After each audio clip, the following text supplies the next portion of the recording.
अऊज़ु बिल्लाहि मिनश शैतानिर रजीम बिस्मिल्लाहिर रहमानिर रहीम रब्बि इश्रह ली सदरी व यस्सिर ली अमरी वहलुल उक़दतम मिन लिसानी यफ़क़हू क़ौली रब्बि ज़िदनी इल्मा।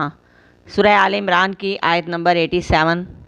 उलाइका यही लोग हैं, जज़ाउहुम बदला उनका, अन्ना के बेशक, अलैहिम उन पर, लानतल्लाह लानत है अल्लाह की, वल मलाइकति और फरिश्तों की, वन्नास अजमाइन और सब के सब लोगों की। ऐसे ज़ालम जो खुली और वाज़ेह निशानियाँ देखने के बावजूद भी हक़ से मुँह मोड़ें, ज़िद हट धर्मी और अपनी शान व शौकत के चक्करों में हक़ को सच को जुटलाते रहें, ऐसे ही ज़ालमों की सज़ा है कि उन पर अल्लाह की लानत और फरिश्तों की लानत और सारे इंसानों की लानत है। ये लानत क्यों? इसलिए कि जो इंसान हक़ जान ले, सच जान ले, पहचान ले, फिर भी ना माने, तो ऐसे इंसान फिर लानत के ही मुस्तहिक है।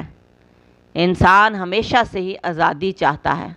वो ये समझता है कि अगर इस्लाम कबूल कर लिया तो फिर अपनी मर्ज़ी की ज़िंदगी छोड़नी पड़ेगी। जैसे कि आज का मुसलमान, अगर उसे कहा जाए कि दीन सीखो तो कहता है अमल तो होना नहीं, पढ़ कर या सीख कर क्या करना है।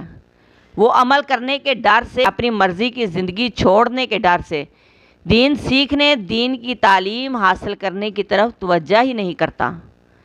इंसान को ये पता होना चाहिए कि इसी पाबंदी में उसकी बका है, उसकी फलाह है। इसी दीन की पैरवी के लिए ही उसे दुनिया में भेजा गया, उसे तख्लीक किया गया, जिस मकसद के लिए उसे पैदा किया गया।